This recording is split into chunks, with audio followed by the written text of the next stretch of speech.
Salam sejahtera bagi kita semua. Assalamualaikum warahmatullahi wabarakatuh.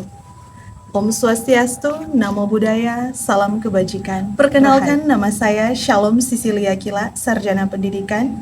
Saya adalah guru di SLB Negeri Pusomayan, Kabupaten Minahasa Tenggara, Provinsi Sulawesi Utara. Menjadi guru bukan sekedar pekerjaan. Ini adalah panggilan hati, panggilan untuk hadir, untuk bertahan, dan untuk tumbuh bersama anak-anak yang percaya bahwa kasih dan kesabaran dapat membuka jalan di tengah keterbatasan. Setiap pagi saya melangkah dengan satu keyakinan bahwa setiap anak, termasuk mereka yang berkebutuhan khusus, berhak mendapatkan cinta, perhatian, dan kesempatan untuk belajar. Di balik senyum polos mereka, saya menemukan alasan untuk tetap ada. Bukan fasilitas yang membuat saya bertahan, tetapi tatapan mata mereka yang penuh harap, yang seolah berkata, "Terima kasih karena ibu tidak pergi." Sekolah tempat saya mengabdi di SLB Negeri Pusomayan, berdiri di wilayah pesisir, tepatnya di Desa Makalu Selatan, Kecamatan Pusomayan, jauh dari hiruk-pikuk kota. Sekelilingnya hijau dan tenang. Namun di musim hujan, aliran sungai besar di dekat pagar sekolah sering menjadi ancaman yang menegangkan. Kami para guru terbiasa berjaga, bukan hanya dari derasnya hujan, tetapi juga dari gelapnya malam tanpa listrik.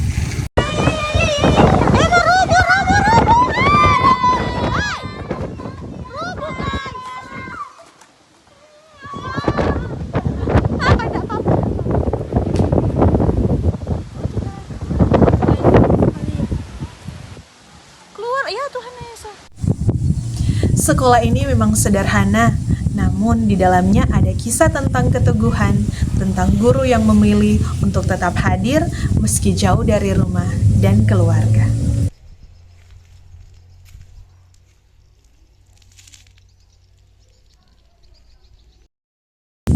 Setiap Senin, saya menempuh perjalanan panjang menuju sekolah, sekitar 1 jam lebih, tanpa kendaraan pribadi.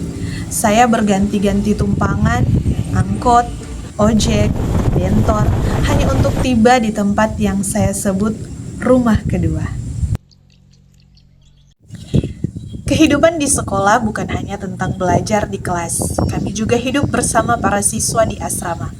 Mereka datang dari pegunungan Tombatu, jauh dari rumah, jauh dari keluarga. Sebagian besar dari mereka hidup sederhana, dan disinilah kami para guru menjadi keluarga pengganti bagi mereka. Asrama menjadi tempat mereka berteduh, belajar, dan menjalani hari-hari mereka. Namun, sekolah juga harus menyediakan makanan bagi para siswa, sementara dana makanan yang tersedia sangat terbatas.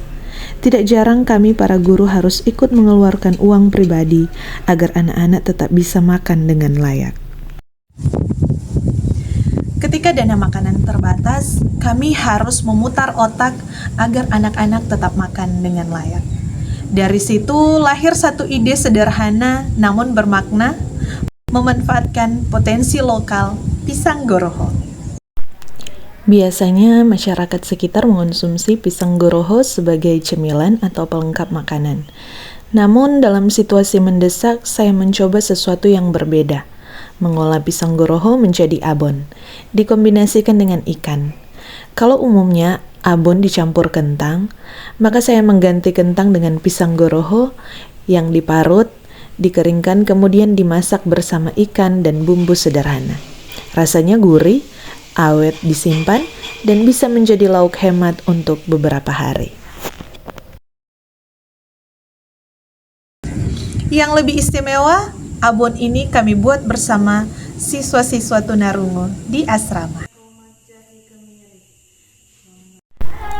Saya memanfaatkan kondisi ini sebagai bagian dari proses pembelajaran bagi siswa. Yang membuat proses ini istimewa bukan hanya hasil akhirnya, tetapi perjalanan membuatnya bersama para siswa. Dalam kegiatan ini, saya menggunakan pendekatan visual dan bahasa isyarat agar setiap langkah mudah dipahami oleh siswa.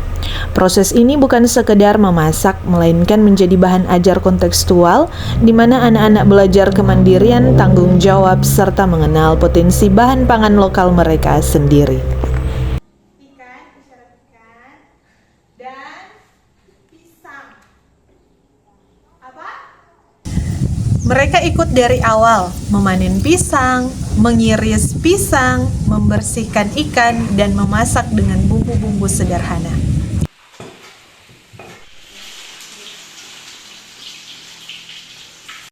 Melalui kegiatan ini, mereka tidak hanya belajar memasak, tetapi belajar tentang kemandirian, kerjasama, dan bagaimana memanfaatkan apa yang mereka punya.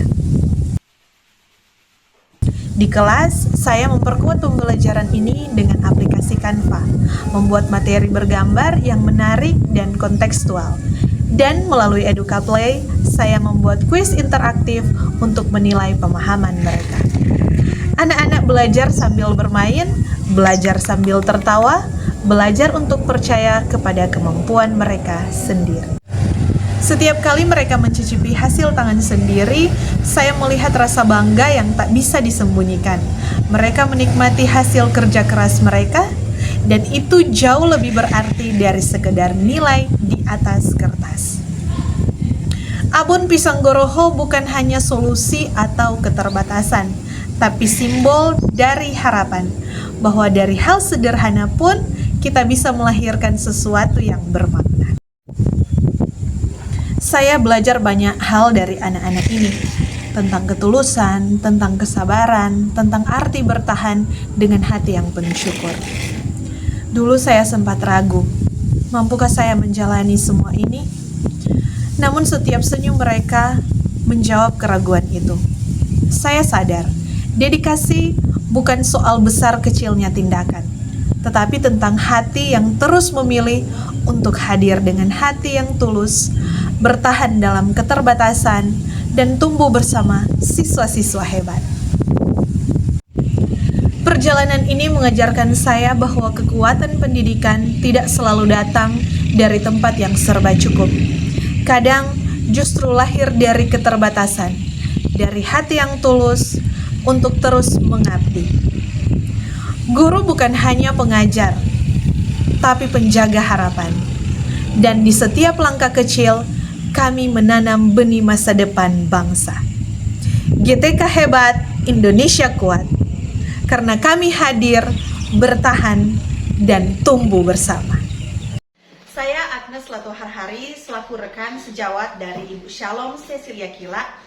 Menurut saya, Ibu Shalom sudah menunjukkan dedikasi yang luar biasa sebagai guru SLB dengan semangat melayani di tengah tantangan jarak dan kondisi sekolah yang sulit. Kepeduliannya menyediakan makanan bagi siswa-siswa SLB yang tinggal di asrama yang memiliki ekonomi terbatas mencerminkan hati yang tulus dan empati yang mendalam. Tindakan ini menjadi teladan nyata bagi saya secara pribadi, tetapi juga bagi rekan sejawat lainnya. Tetap pertahankan semangat dan ketulusan ini sebagai wujud panggilan pelayanan sejati dalam bidang pendidikan khusus. Terima kasih.